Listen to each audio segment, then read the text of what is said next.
I've even forgotten the name of that one. What a dreadful, dreadful piece of wildlife presenting that was. Let's head straight across to Byron. Hopefully he will do a lot better with his buffalo.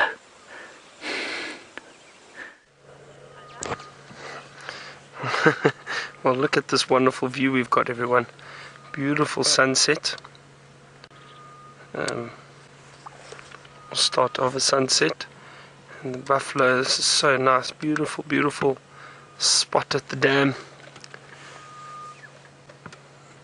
This buffalo haven't moved, but look at that. It's just absolutely gorgeous.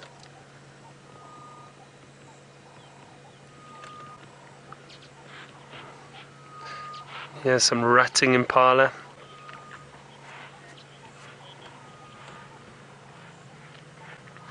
Ali, the buffalo, I wouldn't say enemies really, but the predators, yes, they've got predators. So, animals that hunt buffalo will be obviously the lions. Lions love hunting buffalo. So yeah, I suppose that would be an enemy. Leopards will go for buffalo calves if they're able to get them separated from the mother. Wild dog, it's unlikely. I think they're a bit too big. Even cheetah, I don't think would go for buffalo. Hyena in parts of Africa would hunt buffalo. In large clans, we'd know hyena hunt for themselves. So lion, hyena, and then leopard, in that order. Those would be the major threat for the buffalo. These two big males, I don't think they would be in any serious danger at the moment. They both look in very good condition. They look healthy.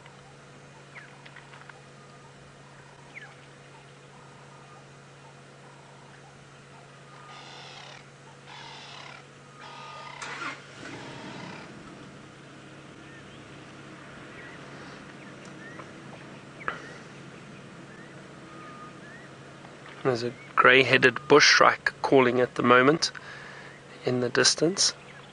Not sure if you can hear it.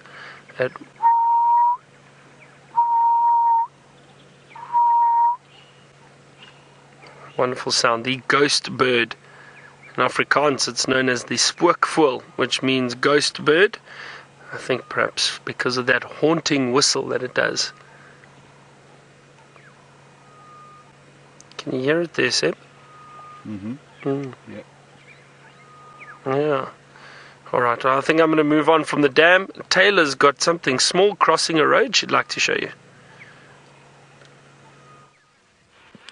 We've got a Mildred crossing the road, and we're watching it as it goes past and over all sorts of obstacles of different shapes and sizes.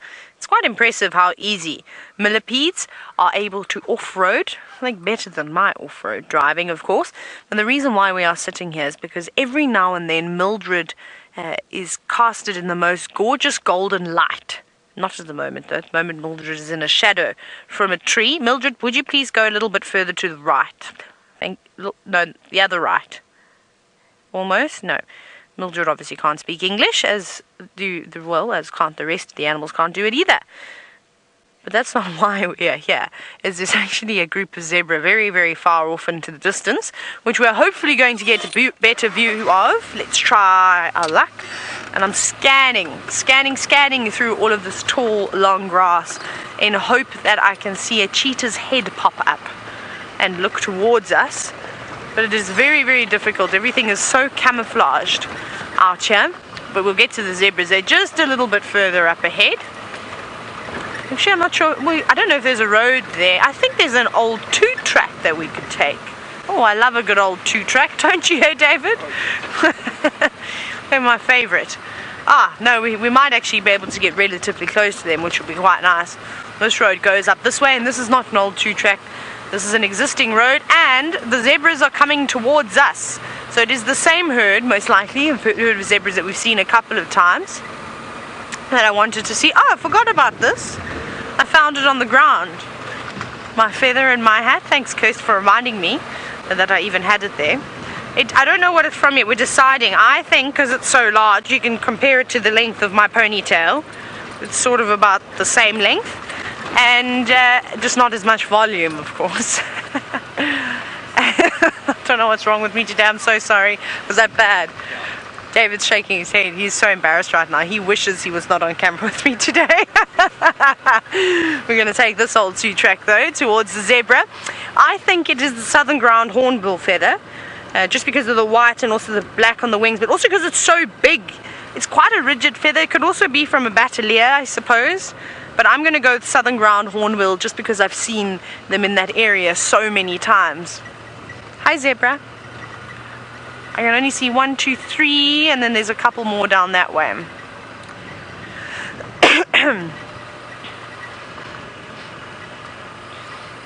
Bobby, now speaking of oxpeckers, and we've been seeing a lot of them, you're wondering if they're the only animals out here that do a bit of cleaning.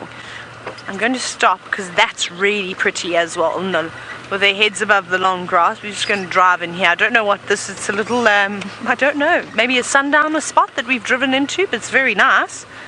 We're going to park just a little bit further so you can stare at the zebras, and then Bobby, I shall answer all of your questions, or any questions that anybody has. And just a reminder, if you want to ask a question like Bobby has this afternoon, hashtag Safari Live on Twitter. So again, Bobby's question, are oxpeckers the only birds or animals out here that do cleaning? No, not necessarily. They are very good at it, however.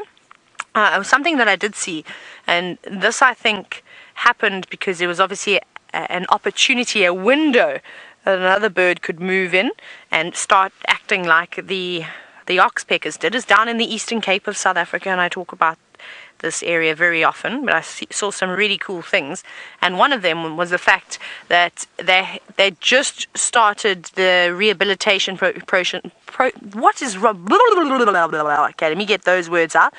I didn't even want to say rehabilitation. I wanted to say reintroduction of oxpeckers, of red-billed oxpeckers to that area. Unfortunately, they were eradicated many, many years ago because of a poison. And a game reserve called Chameleon actually reintroduced them. And it was very successful because they've managed to repopulate the entire Eastern Cape. They're popping up more and more. And just before I left, guiding in that area, we were almost seeing oxpeckers every single day on the animals. But before that had happened, before we started to see them, I watched on a number of different occasions the Cape glossy starlings flying up, almost sort of hovering, but not quite, not pure hovering, and actually picking off the big engorged ticks on a giraffe's rear end, which I thought was quite spectacular. And I've never seen that anywhere else before, and I don't think I'm ever going to see something like that again. And I wish that I'd had a camera. At that stage, I didn't really have a camera. I think I'd only just got one, or I wasn't using it very often. And I wish that I'd got footage like that, because it was just unbelievable to see things like that. They're such as if, just because they're starting to get a bit rowdy, one just darted off to the left. Now, another zebra has joined in, and I wonder if it wasn't the stallion that has come through. Quite possibly. But Bobby, there's lots of different animals. If you sometimes see terrapins pulling ticks off of buffalo, or even rhinos when they're laying in the mud wallows, they'll come through and you take that advantage to look for a tasty snack. So there's another one that also likes to do it. But isn't this lovely? I think that you should all take lots and lots of screenshots of zebras in the long grass. And Green 101, you've said that this is beautiful pink light. It is. It's changing color almost every single minute. It is absolutely stunning. And that's why I was so happy that these zebras were all the way out in the distance, in the long grass, because at this time of the day, it really is magnificent. And I've spotted the little foal too. It's just on the left. It's now hidden behind another zebra, but they are slowly moving towards us. There it is. Hello, little guy. I don't actually know if it's a boy or a girl just yet. Darby seems to think that it's perhaps a young male, but we'll try and have a look when he comes closer, or it comes closer. But this is lovely. Like I said, take screenshots, because I promise you this grass is going to disappear so quickly right before our eyes, and we're going to have new viewers, and nobody's going to understand when we said that we had lots of grass. So it'll always be nice to, of course, share them a little bit later in time, just so that people can understand how amazing it is. Now, I was actually chatting to a friend today who works down in the southern sector of the sands, and when I was down that end, I never saw long grass like this. It was very, very dry. I got there in the peak of the drought. It was obviously quite sad. And now they've had lots and lots of rain, just as we have, and the grass is so tall that one of the guides actually said, oh, not one of the guides, one of the trackers that's been working there for over 20 years said he's never seen the grass so tall in all the time that he's been working down in the southern sector of the Sabi Sand. So that's really good news. I think they did have a bit more rain than us. I think they had 300 mils of rain in a couple of hours, which was pretty spectacular. And that's almost half of their, almost the entire annual rainfall for that area, which I thought was fantastic. But Bobby, here are the oxpeckers, here are the cleaning experts. Now, Ali, as we're looking at these zebras, this one's not the greatest example, but you've noticed that there's a bit of brown on them, and you're wondering if that's a true color. You can definitely see a brown tinge in the mane as the sun hits it, but I think what you're looking at, we can see it now as we can see more of the zebra's hindquarters, is there's actually a shadow stripe. So in between the black and the white stripes, there's this sort of shadow, a lighter color. And the Birchall zebra, they do tend to have this brownish tinge to them. They always look like they're dirty. And one of the reasons for that is, of course, because of that stripe, because they're not pure black and white. But I think it's lovely. Their manes almost go slightly bleached. And that happened with my horses as well. The tips of their manes and the tips of their tails were always a much lighter color. And I suppose it's like our hair. You meet anybody that's a surfer that perhaps has got dark hair, has very, very, very nice light sort of blonde highlights through that are natural. But we've got a very quick view of the sunset. So here it is, the beautiful landscape from Cheetah Plains. And now I'm going to send you across to Byron, who has got his own view on Djuma. I have got my own sunset here, Taylor. Yes, this is mine, no one else's sunset. And a beautiful sunset, as you saw over there from Cheetah Plains. Lovely, lovely colours in the sky. I was just saying to Sebastian now, we noticed immediately a drop in temperature just as the sun starts to go down.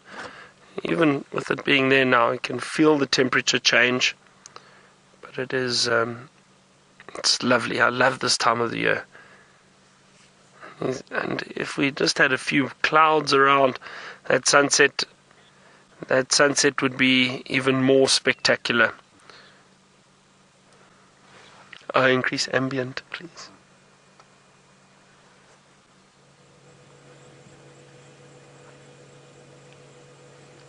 So very, very peaceful at the moment. Not many. I can hear birds calling in the distance.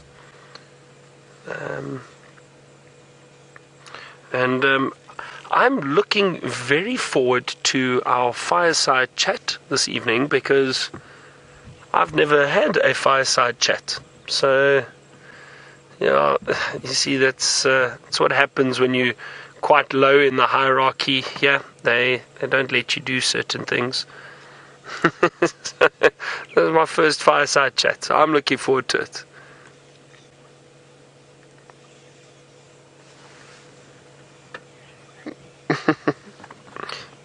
See, so James, I'm sure James will be fairly entertaining. I'm not sure what he's going to be doing.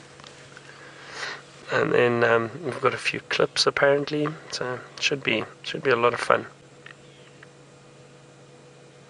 I wonder if Kirsten or one of the girls are baking a cake for us.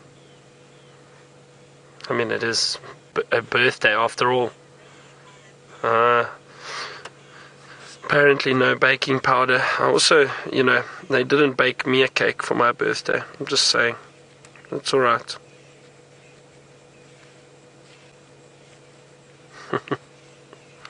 I think we're going to carry on. While we've still got some light, I'd like to drive around, just check a few little pans and water holes, see if there's not the odd leopard maybe wandering around looking for water now this afternoon.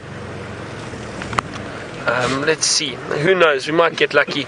But let's head to Taylor, who's still got some zebra. She seems to enjoy the zebra.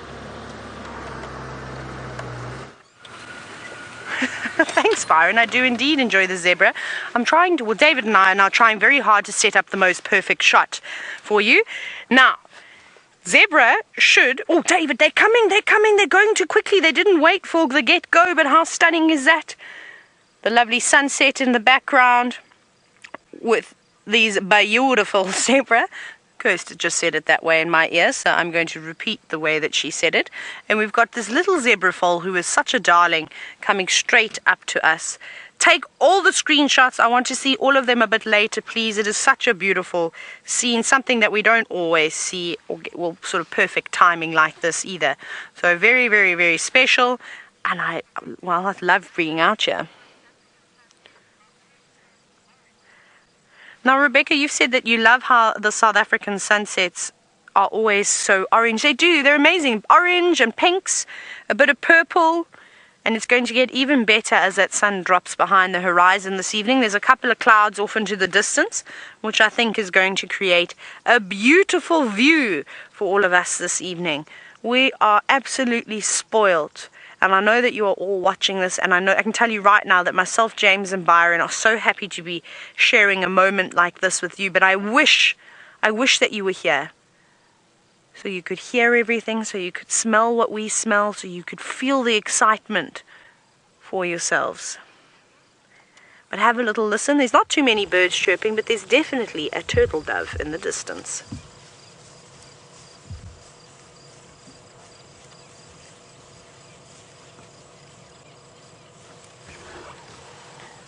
Wow, wow, wow.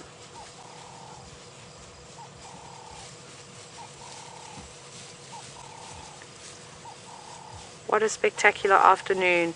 And at one point it was gusting out here on the plains. David, actually maybe that was because you and I were driving. That it felt as though the wind was gusting. But no, it wasn't. It was a little bit windy. It is now calmed down that if you have a look at my feather a bit later, you will not even see it moving in the wind. We could use that today, this afternoon, to tell direction, of course. But well, not today because there is no wind, but it's just really fantastic out here. And one thing that I wish I could do is that I wish I could roll around in all of this long grass and just have a little siesta out here. Don't you think that would be quite nice? Have a little picnic. But we don't want to be covered in ticks, so I think that we'll probably give that a skip and we will not get ourselves covered in ticks to enjoy the nice soft grass. Let's reposition. I'm thinking probably go back around here. Let's go this way and then we'll jump on our little road again. We'll look back at our friends the zebra. It's quite nice that this herd is hanging around too. Not quite the McCurdy herdy. No one could ever replace them. Now they're all walking in line. Maybe we're going to get them coming towards us again. What do you think, David? It's a bit far, hey? Do you think if we go around we'll get them? Okay, well, hang with us then. David's given the instruction that we should go around there. I suppose actually it's not too far. We've just got to go the long way round. But eventually we'll get there and then we'll get those zebra walking almost in the straight line. We'll see if we can do something creative. Hey, David? Create some nice screen grabbing opportunities out there. But after a safari, to go back and be able to sort of reflect on your day. And I think that if you had a bit of wildlife to end your day or to even start your morning, it's not a bad thing. And thank you for sending in all the screenshots so far. I believe they are looking fabulous. I can't see them just yet, but I have no doubt that you're getting some good ones. I know David's doing this. He's going, where are the zebra? You got Italian in you, David, because you always use your hands. And it's always, which is quite funny to watch. If you actually sit and watch us all the time. Oh, there they are. How did they cross the road so quickly? I was going, where are they? And I'm looking the complete opposite way. So we won't get the zebra coming towards us. We'll just have to watch the zebra going away from us. Oh, no, they've heard. They're all gathering for a picture now. These animals amaze us every single day. See, they're getting to that time of the day now where they get, oh, there's a big buck and a kick at the back there. I was just about to say, they're getting a bit rowdy. There's a youngster going across. I wonder if that's maybe the stallion. I haven't, that could be him. He's normally quite playful. Let's have a look and see if we can see if it's a boy. All getting very excited, and hopefully they're going to make some interesting noises for us too. I love the excited noises. Now if you hear something strange, it's me. I'm putting my hat on again. got to hide the string because this is not very attractive. I don't think the hat's supposed to.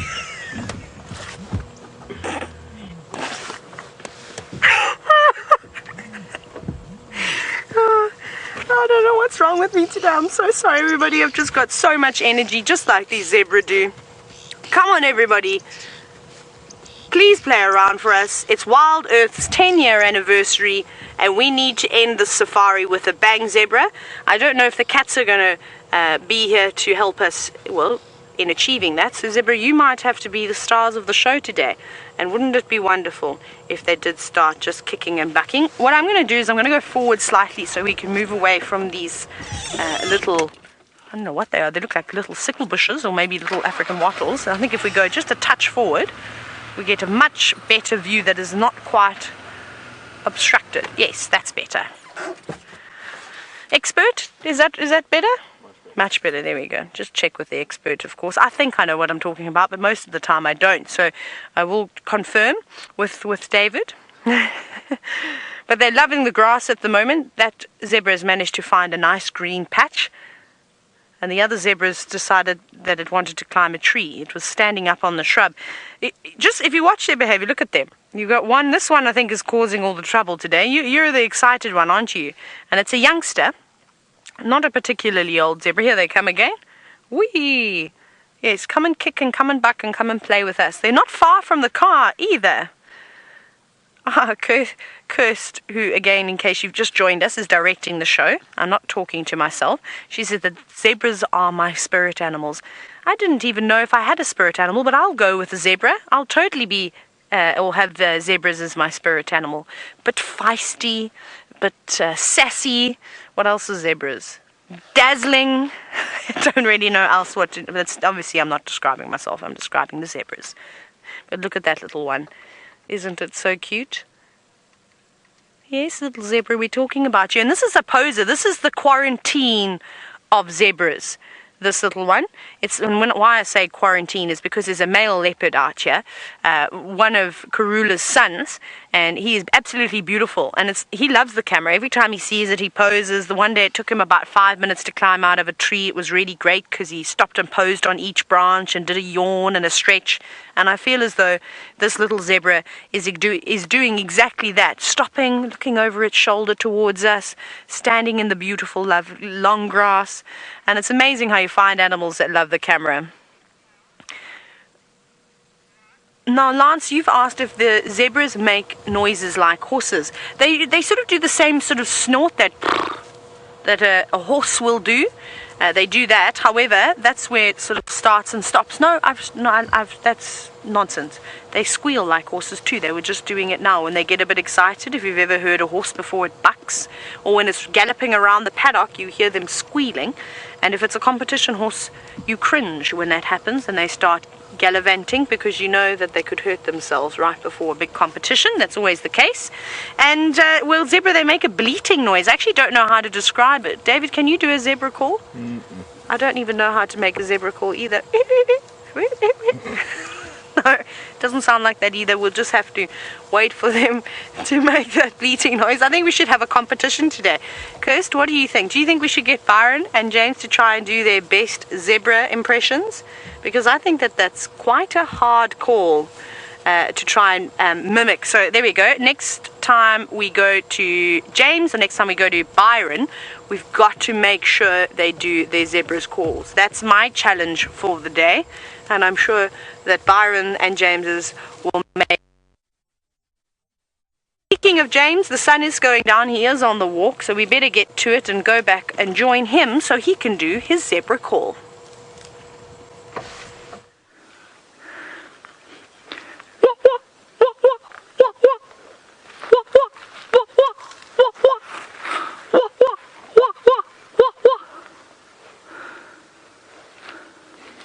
Senzo, did you think that there was zebra all around us?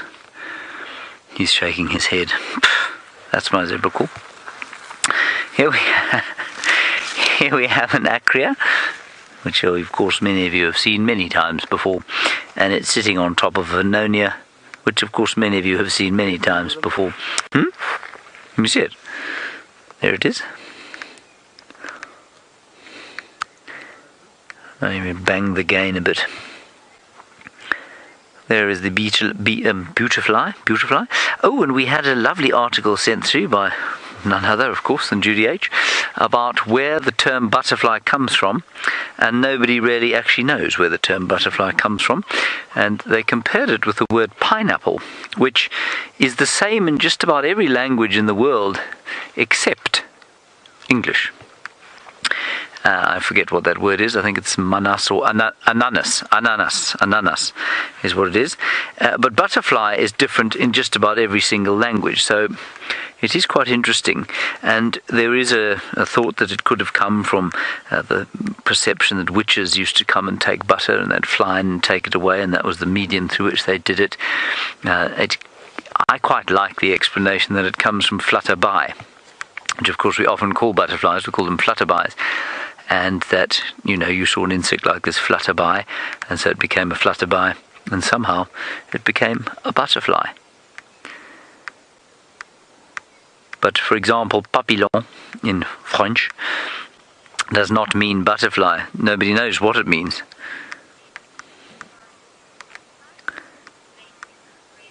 Now, vaping raven, you are interested in butterflies, or flutterbys, or papillon, or what is the Shangaan word again for a butterfly? A paparati. You say, what season are they most around? They're most around, vaping raven, in the summer. So when there's rain and flowers and long grasses, that is when you'll find them. So between sort of January and now, actually, is the best butterfly season. What is a butterfly in isiZulu, Senzo? No idea. Senzo, that is very disappointing. I shall have to have a word with you afterwards, a very stern word. All right, we're going to head on to quarantine, then down to the tent. The sun has set, so of course if you are on foot, this is a time to be getting towards a fire. Come with me. The fireside chat will commence at approximately 8:15. Now, Ruchi, you're wondering about fire hazard and whether there will be a fire hazard this year because of this tall, dry grass. The answer is yes. This year we will have to be careful. This year we will have to maintain all the fire breaks around here. We will have to watch the horizon come September and October because there is a large fuel load brought on by the good rains that we've had this year. Last year there was zero chance of fire because there was no standing grass left by the end of the dry season. And so there wasn't a risk, and in fact I used to do that experiment where I'd light a match and toss it into the bush and nothing would burn because there just simply wasn't anything to burn. So this kind of grass will eventually dry. It will go that sort of lovely golden copper colour, and come September and October, when the lightning strikes start to come with the very first sort of storms of the season, yes, then there could be fires. Now, I'm going to hand you over to Byron. Byron, of course, did I'm going to say, less than sterling job with his call yesterday of the pearl-spotted owl, and we're going to hope that he does better with his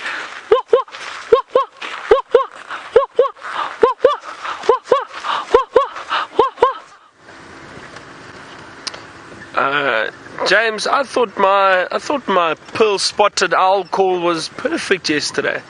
I think it must. Perhaps he's jealous. Yeah. Now a zebra call. Taylor and James, that's a difficult call. How can you want to do that? Okay, let me see if I can do it. I don't know.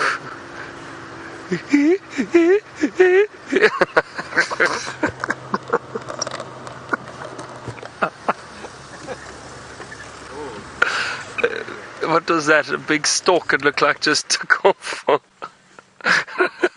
That was. Let's see what we found. A Marabou stork.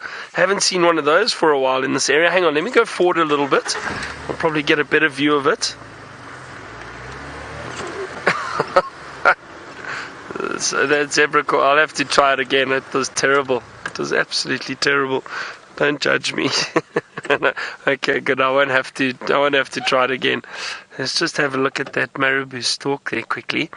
Beautiful big bird. Now, the Marabou stork, as we know, does feed on carrion. It's not the most attractive bird around. It feeds on carcasses. You often see them around carcasses with vultures. Very, very large stork.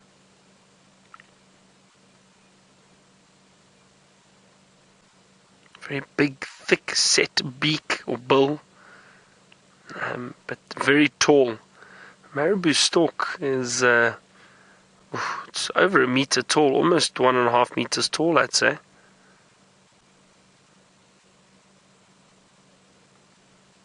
Oh, there we go. It's quite nice view of it. Amazing how they're able to keep their balance on those dead trees.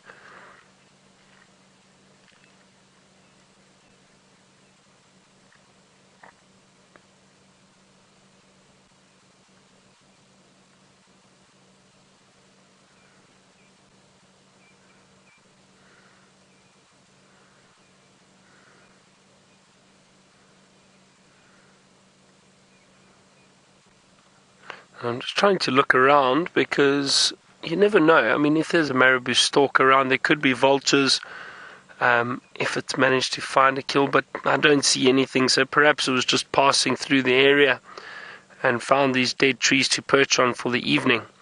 Probably sleep up there during the course of the night. Move on again.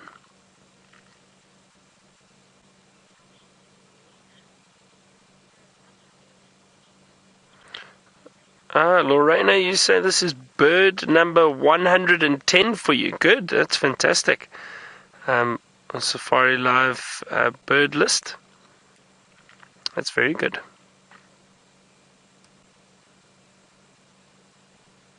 I need to update my bird list. I had a book with all my ticks in it, and then birds that I had seen, and then I'm not sure what happened to that book because I started using a new book and I've put some ticks in there, so I need to combine the two and I need to update my list. So I'm actually not sure what I'm sitting on at the moment. It's in the 300s, close to 400, I think, somewhere around there for Southern Africa.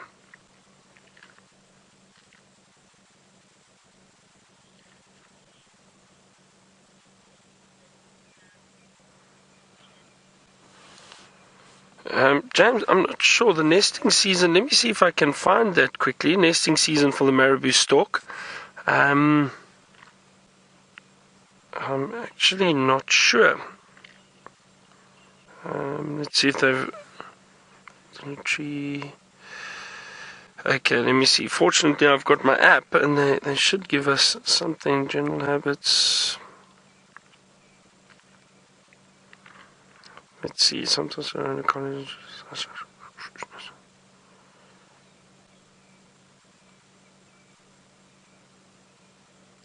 No, James. You know what? It doesn't give us.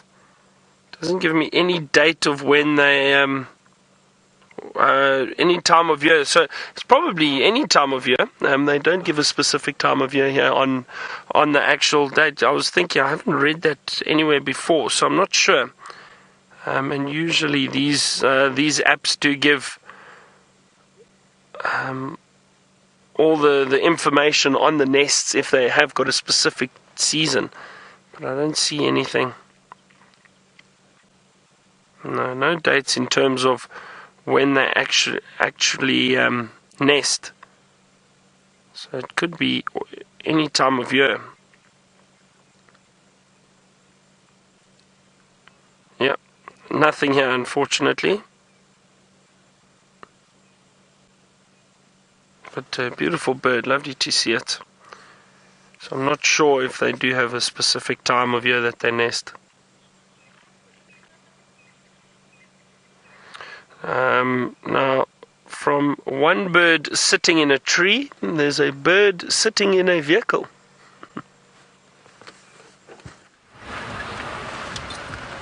No, you did not just say that. David, I didn't see you shake your head for that link. You didn't hear it, so let me just quickly pardon me everybody, I just have to tell David what Byron has just done. So Byron's link was from one bird to another. Let's go to one who's sitting in her vehicle. I know, right? I'm only teasing. Very funny, Byron. We're still bumbling about on Cheetah Plains. We unfortunately left our zebras though, and we have to start making our way back towards Djuma, because remember we've got the fireside chat, and it does take quite some time to get all the way back towards where the fireside chat will be taking place. I think it's at the tent this evening, so remember to tune in for that for the last 15 minutes of the show. And so we're making our way back, and I'm coming past my favorite spot where I saw the caracal, and I thought that we would just come and give it a go and have a look around here, and hopefully by some small miracle we will see a caracal, but I'm not sure. Probably not, just because they are so difficult to see, and it only took me 2.5 years to see one caracal, actually a bit longer than 2.5 years, so not so certain just yet, but we'll keep going. Anyway, maybe we see a genet tonight. That would be quite nice. I've been seeing a lot of genet tracks, or a civet. The civets have definitely been out and about, but we sadly just keep missing them. We keep missing all the creatures of the night, but I think as winter comes about and it starts to get darker earlier, I think we're going to start seeing a lot more white-tailed mongoose, and again, once the grass shortens, we'll definitely be spotting a lot more animals. You'd be surprised how much we miss, but there's absolutely nothing we can do about it until the zebra, the buffalo, the elephants, the wildebeest, and all the rest eat the grass. So they better hurry up and start munching so that we can start spotting them a bit easier. Although I'm sure they're enjoying the camouflage. Check out my torches working, spotlight's working, yes.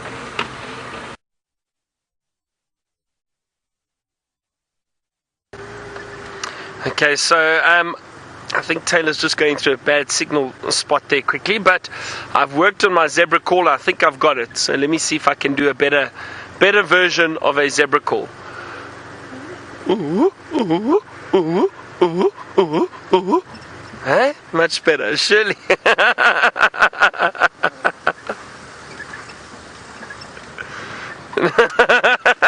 Kirsten says it sounds like I'm crying. Oh, jeez.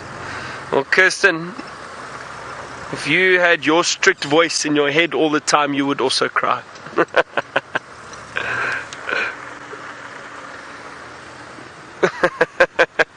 No, I'm just having a look. We at one of the dams at the moment. Just thought I'd scan around here, but it's kind of that awkward light phase at the moment, where it's not too dark and it's not too light, so the spotlight might not help us just yet, but I was hoping that we potentially bump into something coming down to drink, maybe a predator. I was hoping we'd find one of those 2 young leopards in this area. They have been wandering around here for quite some time. Karula's offspring. What little bird was that?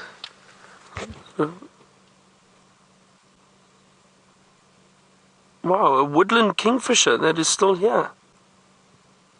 I had thought they'd all left.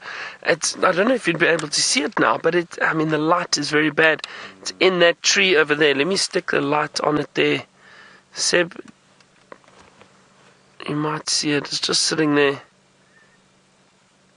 in the middle of that dead tree there. See it there? Oh, there it goes. But a woodland kingfisher that is still here. Oh, there. There we go. Still looks young-ish, so maybe that's why it is still here. Probably going to leave fairly soon. Okay, so those of you who don't know why I'm saying that, it's because they migrate in our winter. So now that we're losing, well, not losing, we're moving into the winter months. So most of the birds that migrate have left. There's still the odd bird that hasn't left just yet, so the odd woodland kingfisher, as we can see. And I heard some Levalent cuckoos earlier today, and they are also migratory species.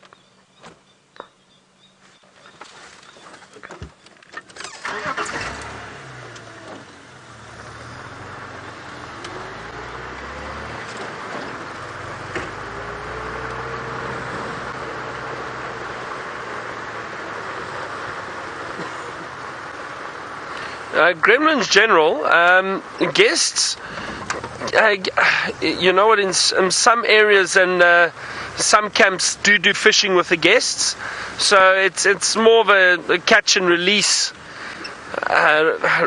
system that you just, whatever you catch, you just throw back into the river or into the dam.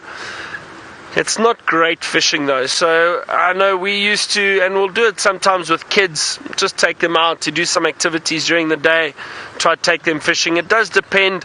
I think some lodges have got different rules to others. It depends on the time of year, but in some areas, and especially up in Botswana and that, you do a lot of fishing. You can do a lot of fishing there. This area we have done it, and we do it sometimes. But these dams, it's not great fishing. You might get the odd catfish or small tilapia, but not really. It's better down in the Sand River, for example. Probably better chance of catching something.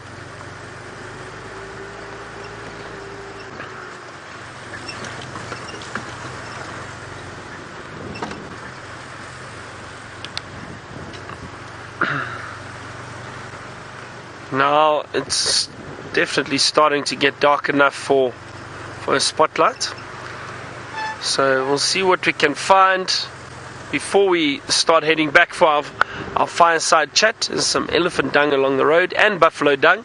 This buffalo dung actually looks quite fresh, so I wouldn't be surprised if we bump into a buffalo soon around the corner somewhere. Also try and look for little bush babies, chameleons perhaps, if there's still a few around. I'm sure there are.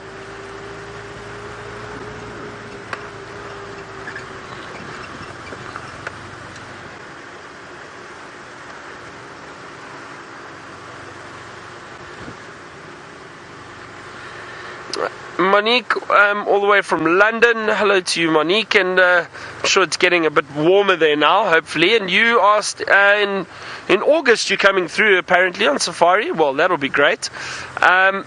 And you want to know if they're ticks or mosquitoes.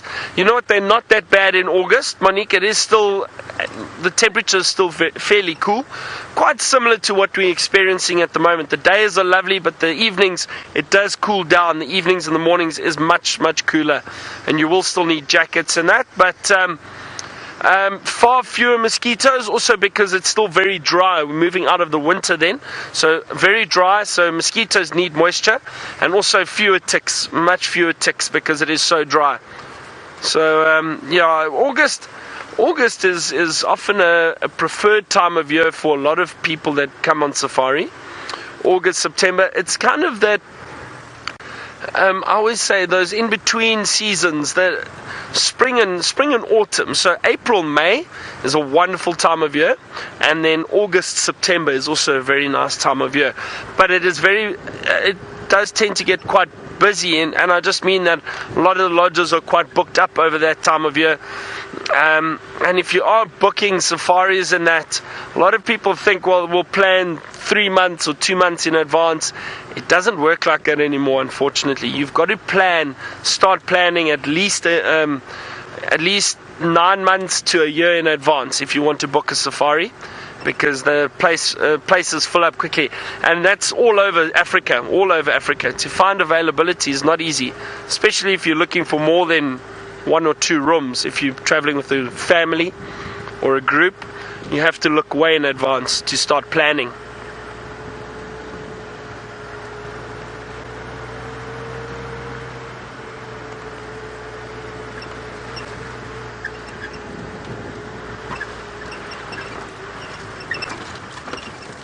Come on, Seb, we've got to find a chameleon. I haven't found one since I got back. Well, I suppose I only got back yesterday.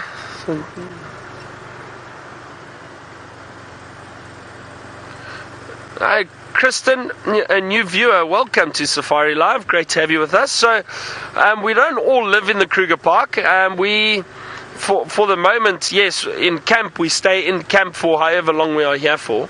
But most of us come from either Johannesburg or Cape Town or Durban, so from other parts of the country, and then we come up and work in the bush for a period of time and then go back. Most of the lodges and most lodge staff Locals obviously live in or around the outskirts of the game reserves.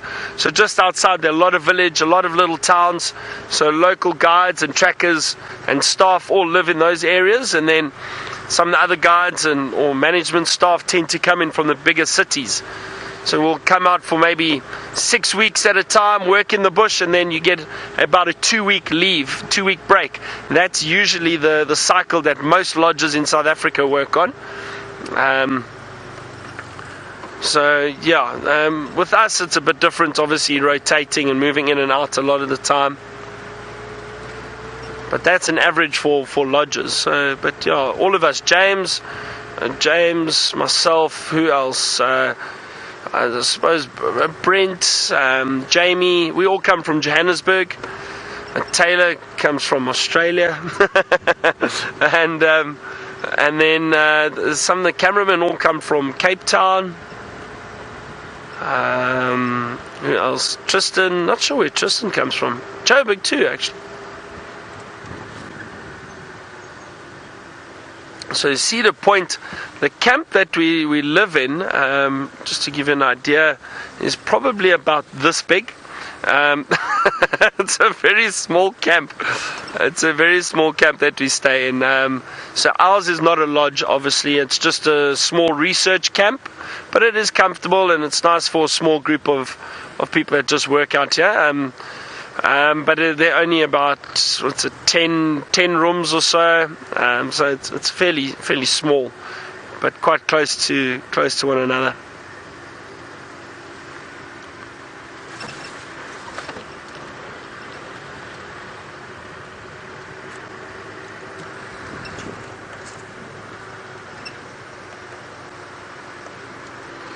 US historian, you'd like to know how is our camp protected in the evening? Well, there is kind of a fence around the camp, but it's mainly just elephant wire around the camp to prevent elephant from coming through. We're always careful, but our camp is quite sheltered, and it is built in a way that animals can't necessarily just walk in if they wanted. Or very easily, but if they wanted to, animals do pass through the camp. There's no reason to be protected by animals. I mean, we hear hyenas and that walking around at night outside the windows, and it's one of those things. And when you live in the bush, you get quite used to it. It's not a big thing. It's not something that we worry about, but we are very careful. But that again is because we've got guides, myself, James, Taylor, people who've worked in the bush and guided for many years. So if there is anything around, we'll go out and have a look and just make sure the rest of the camp is safe and that they are protected, I suppose.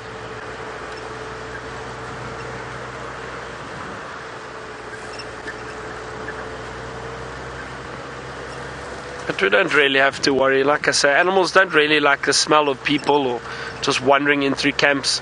A lot of the other lodges that you do have animals walking through regularly. I mean, we used to have buffalo, we used to have lions, leopards, elephant regularly walking through camps. Botswana's even more so in Botswana, because Botswana, they don't even have the elephant fences around the camps. So the animals all are able to walk through. And when I say elephant fence, it's basically 2 strands of wire a few meters off the ground, just to try to prevent the elephant from coming in. And the reason for that is just because the elephant can cause quite a lot of damage to the camp in terms of water pipes or trees or anything like that. But other animals can move through. And that's why guides in the evenings, during the day it's fine to walk around the camp, but at night guides escort you to the rooms. And Dory, so camp, no, it doesn't mean a tent. It can mean a tent, but a camp generally in the bush will mean anything from, I thought I had a chameleon. Oh no luck.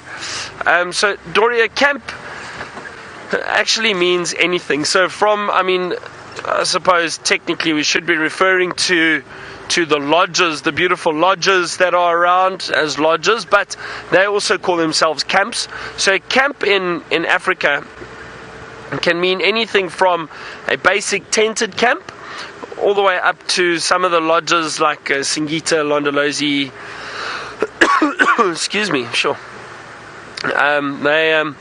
So you always just say we're going to return back to camp. You're not going to say we're going to return to the lodge, even though they are considered to be lodges. It's a term that both can be used, put it that way. But a camp, I think, historically, a camp historically is always a place that you return to, where you sleep, where you spend the night. So that's why we always still say camp. Anyway, it sounds like Taylor has got signal, and I've been speaking for quite some time, so let's see what the Australian lass is up to. Oh, Byron, but we just love the sound of your voice. It's so soothing. We've just passed Cheetah and we're heading back to Djuma now. I think we're going to go up Shabamu Road. I just want to check past Twin Dams, check Baboon Pan, any potential spots that we are most likely to see leopards this evening, and particularly the royal cubs. So we're going to be checking those areas now. Maybe we'll see if my community spider nest that is on Shabamu is still active. The last time I checked it, it was dwindling away. It was not looking too good, but maybe they've recovered, so we'll have a look out for them too. I think we have to pick up the pace, don't we? Not just yet, we've still got a bit of time. I'm sorry that I'm late for fireside chat. Okay, I'm going to send you back across to Byron with a lovely voice.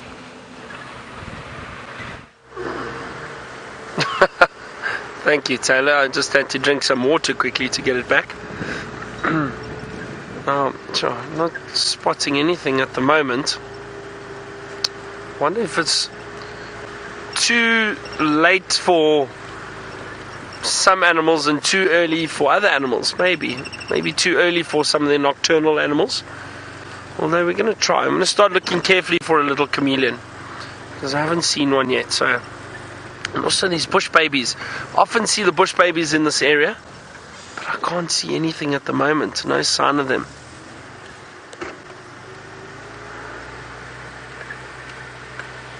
And I'd love to find an owl. I haven't seen an owl for quite some time.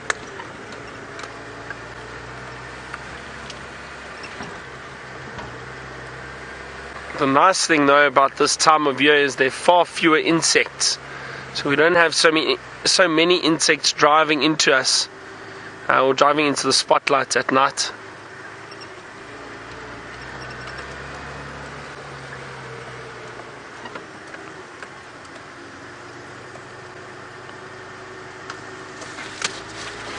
Some ice demon, do you say, why do I turn the light on and off so often, or do you say turn the light? Turn the light. Well, I'm searching. Oh, this light. Oh, sorry, the car light. Thanks, Seb. Sorry, I didn't understand that. So the car light, what's happening is while I'm driving, we're seeing little birds in the road at night, little bronze-winged coursers. I'll see if I see another one, I'll show it to you. But the light is quite harsh, and I don't want to disturb their eyes or harm their eyes in any way. So I just flick it off, and then they'll fly away. If they got bright light on them, they get stunned a little bit, and we don't want that. So as I turn the lights off, they just fly away, because then they can see the vehicle coming. So it's always very important. If you have anything in the road at night, if you turn the lights off, they can see the vehicle, they'll move away. But if you keep the lights on, they get a bit stunned. They can't see where they're going to go.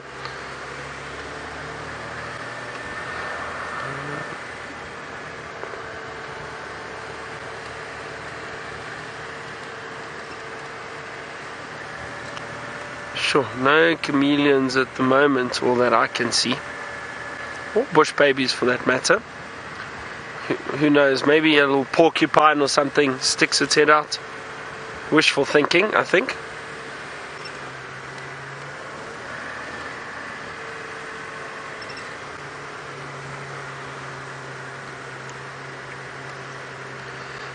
Fad, you'd like to know the craziest animal encounter I've ever had in camp? Well, I've got a fairly good story.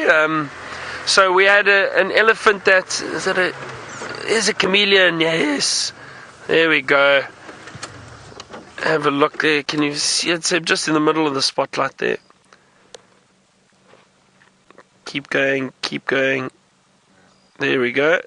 There it is. Can you all see that? Look at that. So well hidden. There, if I just shine the light off it, there we go. Look at that. There he is. See the perfect tail? That beautiful curled tail, the prehensile tail. And there it is. It's so well hidden. But not well enough. Huh? There we go. That's a lovely little spot of a chameleon hiding in the tree there. You can see those hands holding onto that branch very, very carefully. Yes, I thought I'd lost my touch there for a second. So, Fad, getting back to that question. Sorry, that is the flap-neck chameleon. The flap-neck chameleon, which is a chameleon the only chameleon we get in this area, this part of South Africa. Okay, getting back to that question about the craziest encounter in camp, we had an elephant that used to come into camp fairly regularly, and it caused a bit of havoc, pushing over trees, causing damage to the camp, and we'd often have to try and get it out. And what was that? Hang on. Here we go. There's a little. Sorry, I just saw the movement. That's a bronze-winged courser in the road. Do you see that? There it is. So that's why I turn the lights off so don't harm the bird's eyes, and it will fly away. Sorry, getting back to the question of the camp. So elephant in camp, often, regularly, we try to chase it out, and one day, a lot of courses in the road. So one day this elephant was in camp and had seen a few people. It was quite upset. It had chased one or two people, and the owner said to myself and a friend of mine, listen, please, can we try and get this elephant out? Now, this is not to be tried by anyone. It's only people who work in the bush, guides, professional guides who've got experience that would go into a situation like this. Best is to just leave the animals and they'll move out eventually. But there were people walking around during the day, so we had to try and get him out. So usually what you do is make a noise, clap your hands, whatever, and they'll move off. They don't like people very much. But again, not to be tried by anyone. So we went to see this elephant. We hadn't made a noise yet. We were just trying to see where he was going. He was heading out towards the kind of the entrance to the camp. So we thought, well, if he goes there, we'll make a noise and we'll move out. The next thing, he saw us out the corner of his eye and he just turned and charged because he was so unhappy already. And my friend or colleague ran, and I stood my ground, which you meant to do with elephants. And I shouted and tried to make a noise to stop them, because they do usually do that. And they'll get a bit of a fright, they'll be startled and they'll stop. This elephant didn't stop, however, and he kept coming, and I then realized when he was getting quite close that I needed to run. And as I turned to try and run, my foot got stuck in a hole in the ground, and I tripped and I fell backwards. I landed flat on my back, and the elephant must have stopped about 5 meters from me. He just stopped, and there was dust everywhere, and that was quite scary. That was a scary experience. But again, I spoke about it earlier with those elephants, and I think they pick up on smells and scent and energy. I do think so. I do believe it. That particular elephant, when he used to come into the camps in the evenings, and it was the same bull, we recognized him, but I would often stand outside and I'd stand quite close to this elephant, basically against the building or something, so I wasn't exposed, but I could get quite close, and I would just stand and watch him. I don't know, I mean, I'm not a hairy-fairy kind of person or anything like that, but I don't know if he recognized me and he knew I wasn't a threat, so he could have easily killed me if he wanted to. Who knows, but yeah, it was an amazing experience, but a very close experience. That was one of the closest encounters I've ever had in the bush. Okay. Well, Taylor has also had a few encounters with animals in camp, I'm sure. Let's hear what hers are.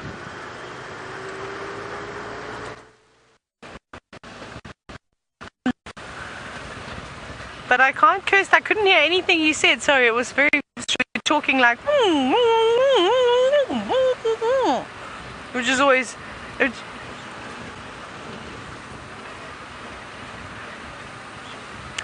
Stories of my own animal encounters in camp. Oh, I've had so many.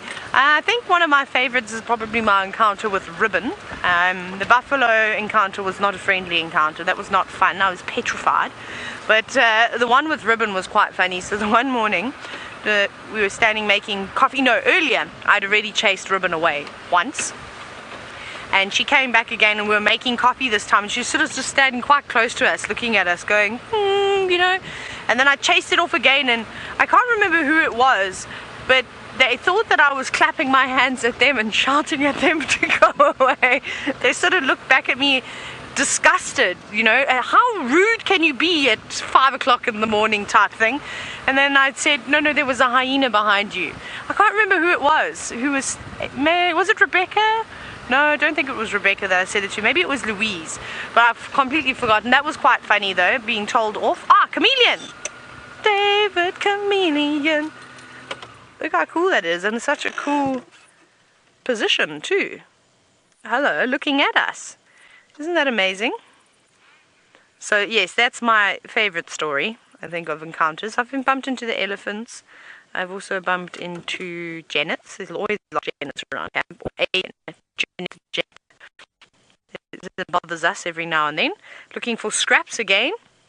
I also get into your rubbish. But a chameleon is something that you're not going to find rummaging through your rubbish. I can tell you that right now. They prefer to hang out on a stick like this and just rest for the evening until day breaks. And then they'll look for something delicious to eat.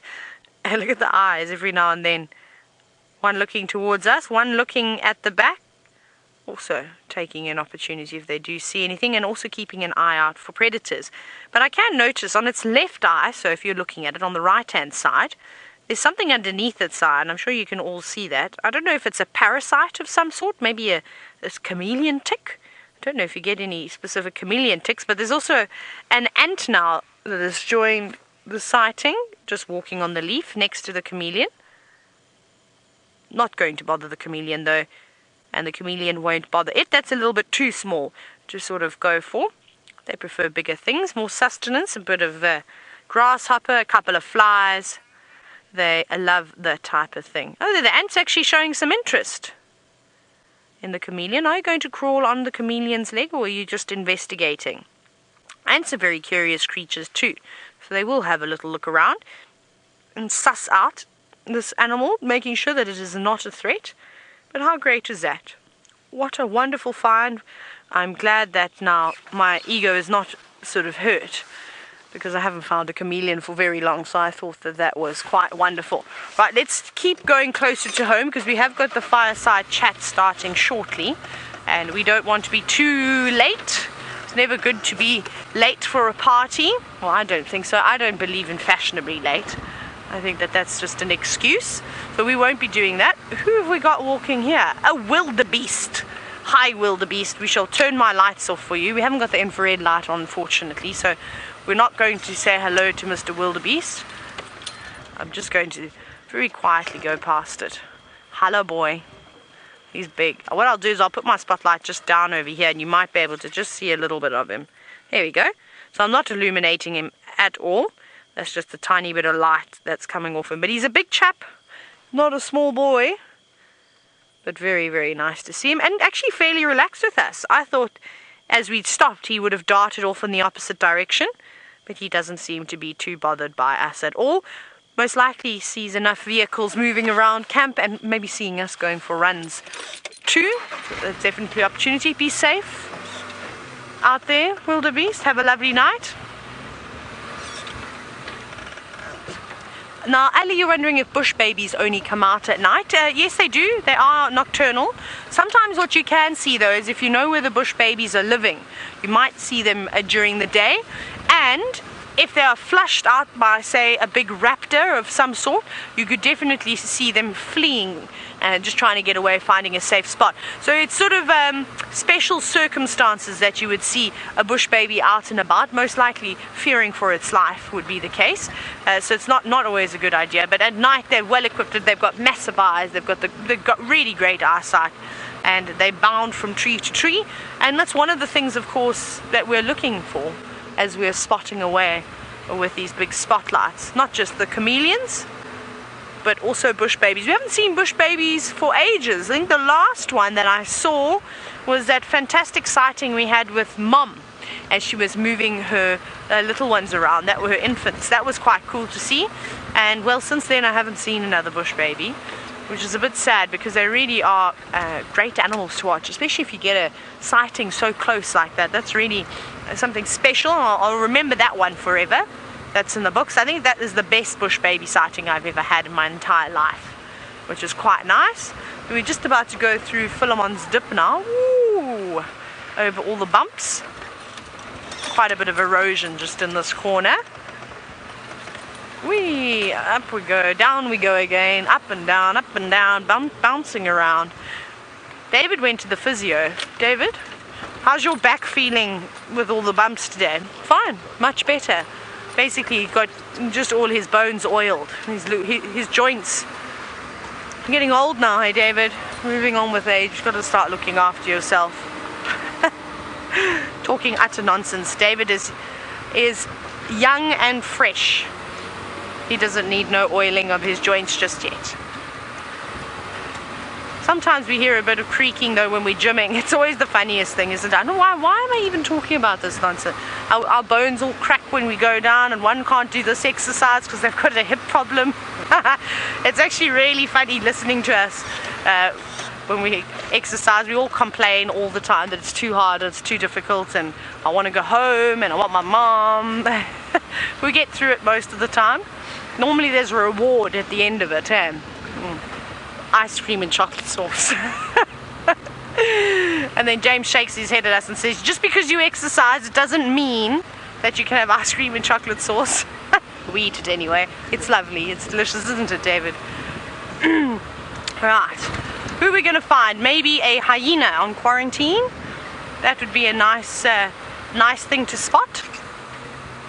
We've actually had a great drive. It's been a little bit quiet, unfortunately, on our side.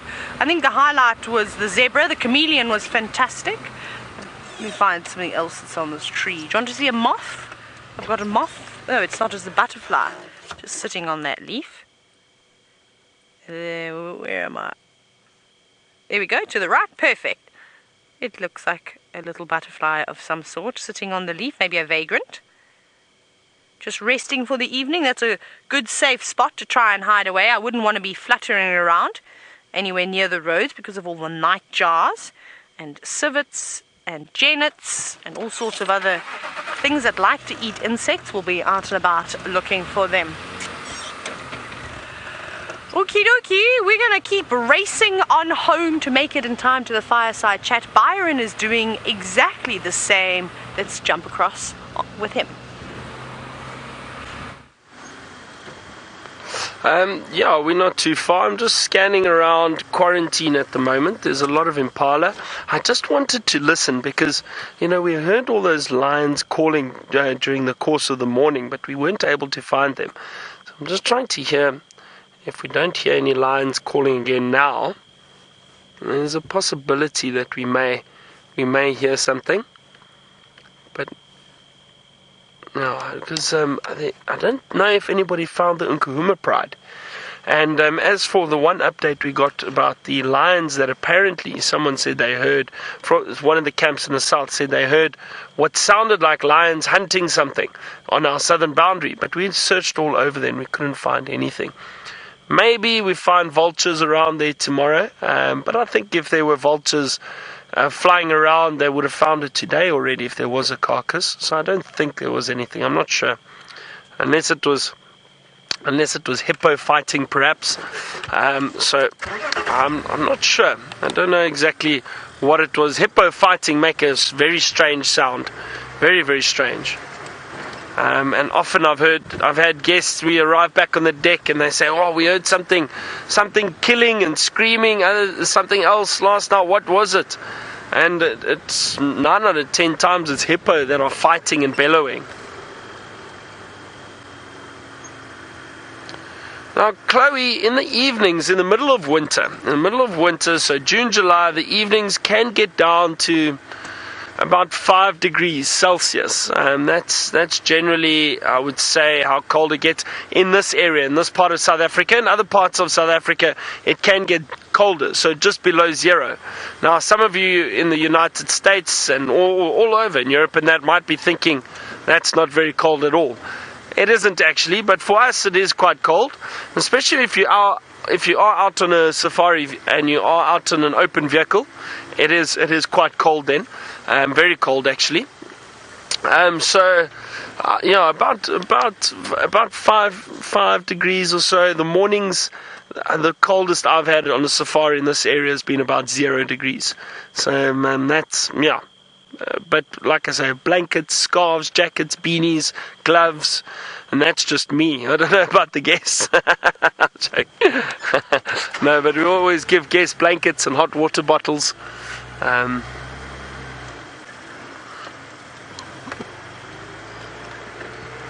So I wonder if James has got things set up already. Just having a look in these trees again. Any owls, any sign of an owl?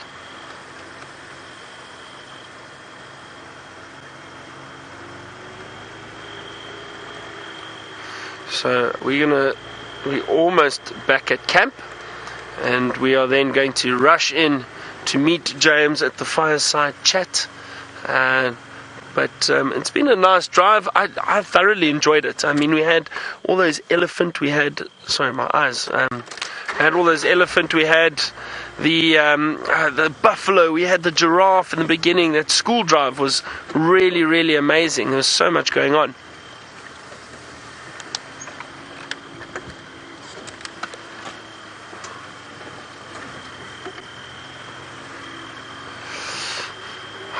All right, well, fireside chat time. We'll see you there.